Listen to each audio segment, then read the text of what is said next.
என் வீட்டு வாசல்ல அது மேய்ஞ்சிட்டு வரட்டும்னு நான் இந்த பாவக்காய் செடியை பொத்தி பொத்தி வளர்க்கற விட மாட்டேங்குதுங்களே. நோண்டி நோண்டி விட்டுருக்கு. எவன் இந்த கோழிக்காரன்? இந்தாயா யார் வீட்டுல ஏன் கோழி வளர்த்துற ஒரு கூண்டு வச்சு வளர்த்த கூடாதா? விட்டுரு அப்படியே என் வீட்டுல மேய்ஞ்சிட்டு வரட்டும்னு. என் பாவக்காய் செடி பூரா கொத்திருச்சு. விட்டுருந்தா அது 50 காய் பிடிச்சிருக்கும். 1 கிலோ 30-40 ரூபாய்க்கு தெரியுமா உனக்கு? இனிமேல உன் கோழி என் வீட்டு பக்கம் வந்துச்சுன்னா சட்டியில வச்சு குழம்பு வச்சிருவேன். அப்ப என்னையெல்லாம் நீ கேட்க கூடாது.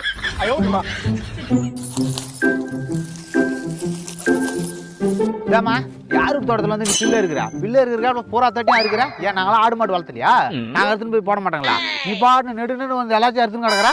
எடுத்துட்டு கிளம்புமா ஃபர்ஸ்ட். நீ என்னன்னா பேசுற நீ? வாயில ஜீவனுக்கு 4 புல்லு எடுத்து போட்டு அதையெல்லாம் கணக்கு பாக்குற. போகும்போது ஏன்னா என்னத்தை எடுத்துட்டு போப்பாரு? நெத்தியில இருக்கிற 1 ரூபா காசு கூட எடுத்துட்டு தான் விடுவாங்க. அறுக்குறாங்களா உன் தோட்டத்துல புல்லு? அப்படியே இரு, நாளை தான் எடுத்துட்டு போறேன். ஒரு கோழி சீசன் என்ன பேச்சு பேசினா இப்ப பாரு எப்படி பேசுறாங்க. இதெல்லாம் ஊரை வித்துப்பிட்டு போயிருக்கோம்.